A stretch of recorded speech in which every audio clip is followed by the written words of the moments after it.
usifocus kwenye kupata kiki. Yani najua ukipata kiki utafurahi sana kwamba umego viral, kila mtu anakufahamu na hongera sana kwanza. Lakini pia alhamdulillah kwamba utapata kiki. Lakini kiki sio sustainable. Yani ukipata kiki alafu hauwezi kuhandle ile audience yote ulioipata mpya, itakuwa haina manufaa yote kwa biashara yako. Sawa?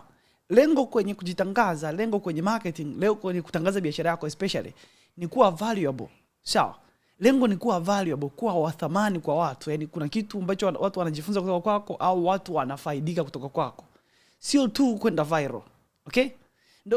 Wewe unahisi kwa nini makampuni makubwa, kwa nini haya focus kwenye kwenda viral? Hivi unahisi kwamba makampuni makubwa unayoyafahamu, labda makampuni ya simu, makampuni ya benki, unahisi kwamba hayana pesa ya kuwekeza kutafuta watu watafute namna ya kutengeneza skendo ili hayo makampuni yaende viral? Ni kwa sababu lengo la marketing sio virality, sio watu kujua tu. Ni wewe kuwa wa thamani kwa watu, ni wewe kuwa valuable kwa watu. Kwa hiyo wakati unajitangaza, unatengeneza content, ukiwa viral kama nilivyosema, mashallah, lakini isiwe focus yako. Yani isiwe kwamba sijaenda viral, tumbo linaniuma, kwa nini sijaenda viral? Isiwe hivyo, isiwe hivyo.